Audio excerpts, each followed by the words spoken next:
Hello friends, स्वागत है आपके अपने यूट्यूब चैनल गायत्री ऑफिशियल में। आपका बीएसएफ ट्रेड्समैन 2021-22 2 साल की भर्ती है, बड़ी भर्ती है और एग्जाम हो गया 4 दिसंबर 2022।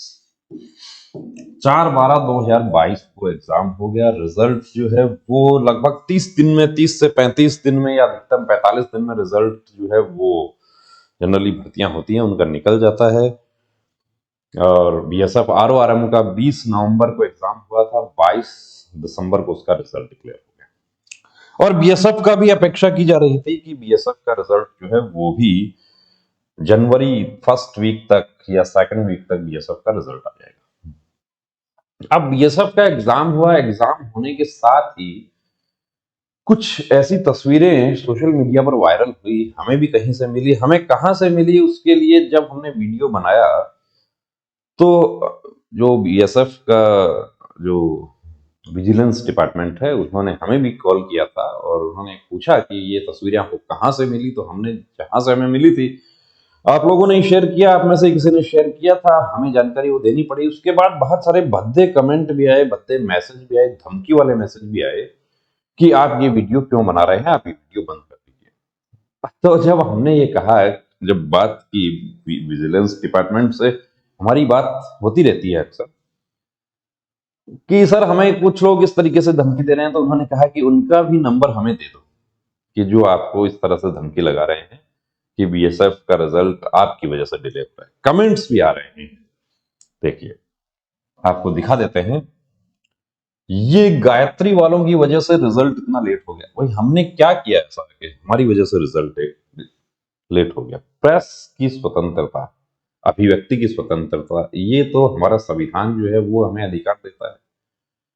हमने एक बात ये उठाई थी कि जो तस्वीरें एग्जाम हॉल के अंदर ली गई हैं वो नहीं ली जानी चाहिए। वो किसी भी, कोई भी एग्जाम हो, चाहे बीएसएफ का ही नहीं, कोई कैसा भी एग्जाम हो, उस एग्जाम हॉल में यदि मोबाइल जा रहा है और वहां तस्वीरें ली जा रही हैं और तस्वीरों से साफ पता चल रहा है, उसमें यूनिफॉर्म भी दिखाई दे रही है कि वो तस्वीरें जो है निश्चित रूप से बीएसएफ कार्मिक द्वारा ली गई हैं, तो ऐसा कोई तो प्रोटोकॉल होगा बीएसएफ की तरफ से कि जब एग्जाम हो रहा है तो उसमें मोबाइल फोन नहीं ले जा सकते। स्टेट के एग्जाम होते हैं, उसमें सिर्फ सेंटर सुपरिटेंडेंट जो होता है उसके पास मोबाइल होता है, बाकी स्टाफ के मोबाइल जमा होते हैं। तस्वीरें वायरल हुई, उन तस्वीरों के आधार पर जाहिर सी बात है कि जांच होगी उसकी, क्योंकि जब हमें पूछा गया कि आपके पास तस्वीरें कहां से आई तो हमने बता दिया हमें फला आदमी ने इस नंबर से हमारे पास में आई थी या इस ग्रुप में आई थी। कुछ हमारे दोस्त ऐसे भी हैं जो डर गए और जिन्होंने क्या किया कि जब हमने कहा कि आपने तस्वीर भेजी थी या उन्होंने हमें भेजी थी उसके बाद डिलीट कर दिया। देखिए डिलीट करने से वो डेटा जो है वो आपके मोबाइल में तो रहेगा। जो इस तरह के जो है ये ऐसे और भी हैं कमेंट्स, आपको दिखाते हैं। अब इन्होंने क्या है कि थोड़ी मर्यादा में कमेंट करते हैं, ये भद्दे कमेंट तो नहीं करते, भद्दे मैसेज भी नहीं करते। भद्दे मैसेज करने वाले जो हैं वो कौन है वो भी आपको बताऊंगा, और वो करें तो उससे कोई आपत्ति नहीं है हमें। हमने एक मुद्दा सिर्फ यही उठाया था कि जब बीएसएफ अपना क्वेश्चन बैंक मेंटेन करती है, क्वेश्चन बुकलेट कैंडिडेट्स को नहीं देती, तो ये कैसे संभव हुआ कि पेपर की तस्वीरें वायरल हो गई? और ये भी संभावना से कैसे इनकार किया जा सकता है कि ये तस्वीरें जो है इनसे किसी को अनड्यू एडवांटेज नहीं मिला, इन तस्वीरों का किसी को फायदा नहीं मिला, इस तस्वीरों को वायरल करने में कौन इन्वॉल्व है? बहुत सारे मैसेज ऐसे भी आए कि क्यों किसी की नौकरी खा रहे हो, कोई वायरल नहीं हुआ। वायरल तो सामने हो रखा है भाई, कोई क्वेश्चन पेपर वायरल नहीं हुआ था लेकिन फालतू का हल्ला मचाया गायत्री ऑफिशियल। तो आप जांच की मांग करो, पहले तो बहुत चिल्ला रहे थे, करवा दिया ना रिजल्ट। हम हमारे जांच की मांग करने से, हमने जो जांच की मांग करनी थी वो कर दी। अब बार बार रोज एक ही वीडियो जो है बनाने से जांच जल्दी नहीं होगी।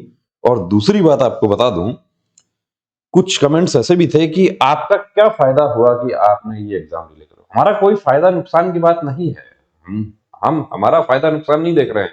हम फायदा नुकसान देख रहे हैं उस कैंडिडेट का जो मेहनत कर रहा था 1 साल से, जिसने छुट्टी लिया अपने काम से और उसके बाद उसने इसकी तैयारी की, उसको इस दौरान वेतन भी नहीं मिला। वो कहीं होटल में काम करता है, कहीं दर्जी की दुकान में काम करता है, कहीं नाई की दुकान में काम करता है, और सिर्फ इसलिए वो काम कर रहा था कि जब भर्ती आएगी तो मैं ट्रेड्समैन की में भर्ती हो जाऊंगा।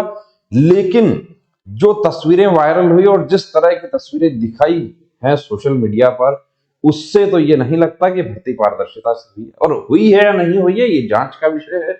इस जांच का खुलासा बीएसएफ की तरफ से हो जाएगा और ये बीएसएफ के अफसरान की जिम्मेदारी बनती है कि वो इसकी पूरी जांच करें कि जो फोर्स जिस पर हमारी इतनी बड़ी जिम्मेदारी है हमारे देश की, क्या उस फोर्स के एग्जाम में ये अपेक्षा की जा सकती है कि उनका एक कार्मिक जो है वो अंदर मोबाइल लेकर जाए और वहां से तस्वीरें ले ले। और एक ही नहीं, वो एक सेंटर की तो ठीक है, उसका उस सेंटर का तो पता चल गया, लेकिन और भी तस्वीरें हैं जो वायरल हुई हैं। तो देखिए, मैं आपको बता दूं कि खिसियानी बिल्ली खंबा नोचे वो काम नहीं करना। रिजल्ट डिले हो रहा है, इसके लिए हमें दोष देने की जरूरत नहीं है। हमने तो आपके फायदे के लिए ही बात की थी। और यदि हमारे वीडियो से किसी को बुरा लगता है, किसी की भावनाएं आहत होती हैं, तो हम उसके लिए माफी मांग लेते हैं कि हमारे वीडियो से, और बाकी हमारे वीडियो से कोई डिले नहीं हुआ है, उसके लिए कंप्लेंट पहले से ऑलरेडी कैंडिडेट्स ने कर दिया था। आज इतना पढ़ा लिखा एक ट्रेड्समैन में कैंडिडेट जो जा रहा है, वो अपने हक अधिकार जो है वो अपने जानता है, वो उसको पता है कि मुझे क्या करना है और क्या नहीं करना है। तो पहले भी हमारे ऊपर आरोप लगते रहे हैं। पहले 2019 में जो बीएसएफ रेडियो ऑपरेटर मैकेनिक की जो भर्ती हुई थी, उसमें भी आरोप लगाए थे। बहुत सारे कैंडिडेट ने खुलेआम धमकी भी दी थी। आईटीबीपी में भी एक इंस्पेक्टर साहब, पता नहीं अब इंस्पेक्टर हैं या सहायक कमांडेंट है क्या है, उनके बेटे ने भी खुलेआम धमकी दी, कॉल किया कि आपको बहुत बुरा अंजाम भुगतना होगा। ऐसे अंजाम जो है वो उसकी परवाह नहीं है मुझे। इस तरह के अंजाम जो है वो मैंने बहुत सारे देख लिए हैं, तो मैं उन अंजाम की परवाह नहीं करता। मैं बात करता हूँ सच्चाई की। जो बात, जब क्वेश्चन बैंक मेंटेन होता है तो उस क्वेश्चन बैंक को मेंटेन, उसका जो डिग्निटी उसकी मेंटेन होनी चाहिए। एग्जाम हॉल में मोबाइल नहीं जाना चाहिए था, उसका कोई तो नियम कानून होगा, उसका कोई प्रोटोकॉल लागू होगा। और या यदि एक कर्मचारी लेके जा रहा है तो स्टूडेंट भी लेके गया होगा। तो बात वही है, जांच का विषय है, जांच चल रही है। जांच के बारे में कुछ कैंडिडेट्स ने हमें कहा कि आप आरटीआई लगाइए। देखिए, हमारे आरटीआई लगाने से हमें जवाब नहीं मिलेगा और हम इसमें पक्षकार भी नहीं है। आरटीआई लगाना है या कानूनी कार्रवाई करनी है, वो एक कैंडिडेट जो एग्जाम में उपस्थित हुआ है वो कर सकता है। आरटीआई भी कुछ लोगों ने लगाया है और उनको जो जवाब मिला है वो भी हमने नहीं देखा उनका आरटीआई का जवाब, लेकिन उसमें ये कहा गया है कि रिजल्ट जो है वो in due course of time, result, भर्ती प्रक्रिया चल रही है और रिजल्ट जो है निकाला जाएगा। अब रिजल्ट निकाला जाएगा, जांच हो रही है, क्या हो रहा है क्या नहीं हो रहा है इस समय आने पर पता चलेगा। लेकिन जो इस तरह के जो हमारे ये देखिए, अब ये इसमें तो मेल भी आ जाता है, इसमें हमारे पास तो मेल भी आ जाता है। तो ये हमारे भाई छोटे हैं या बड़े हैं, क्योंकि उसमें कुछ बड़े भी हैं, बड़े भाई, छोटे बड़े जो भी हैं, उनको मैं यही कहना चाहूंगा कि हम किसी भर्ती प्रक्रिया को डिले नहीं करना चाहते। हम तो ये चाहते हैं कि भर्ती प्रक्रिया जो है वो इस तरह हो कि भर्ती से किसी प्रकार का, किसी का कोई अनड्यू एडवांटेज लेकर कोई कैंडिडेट भर्ती ना हो जाए, कोई गलत तरीके से भर्ती ना हो जाए। भर्ती पूरी पारदर्शिता से हो, और पारदर्शिता से भर्ती करवाने के लिए बीएसएफ वचनबद्ध है।